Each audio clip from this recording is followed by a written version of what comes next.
তারা যেটা বলেছে এখানে জনবল স্বল্পতা এবং কিছু ইনস্ট্রুমেন্টের ঘাটতি আছে। এই জনবল যদি আমি সাফিসিয়েন্টভাবে এনে দিতে পারি, আমার মনে হয় গোপালগঞ্জের স্বাস্থ্যসেবা সাধারণ মানুষের দ্বার করে পৌঁছাবে, সাধারণ মানুষ উপকৃত হবে।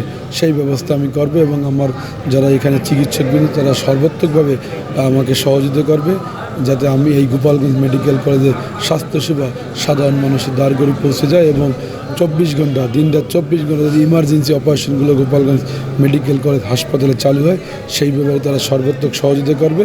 বিনিময়ে তারা যে আমার কাছে যেটা চেয়েছে যে জনবল দরকার, জনবলের জন্য আমি আমাদের মাননীয় স্বাস্থ্যমন্ত্রীর সাথে কথা বলবো, ডিজি হেলথের সাথে কথা বলবো। সর্বোপরি আমার এই মেডিকেল কলেজ যাতে সুন্দরভাবে পরিচালনা করতে পারে, জনবল এবং অন্যান্য যে সমস্ত বিষয় দরকার সব ব্যাপারে আমি আমার মাননীয় প্রধানমন্ত্রীর সাথে কথা বলবো।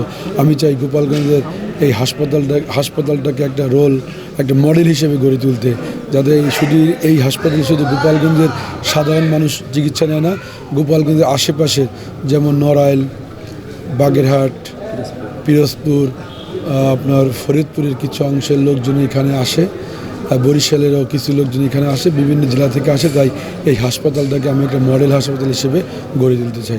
3 মাসের মধ্যে 24 ঘন্টা এই গাইনি ডিপার্টমেন্টের অপারেশন, ইমার্জেন্সি যে অপারেশনের 24 ঘন্টা অপারেশন করার ব্যবস্থা যাতে হয় সেই ব্যাপারে আমি চেষ্টা করব।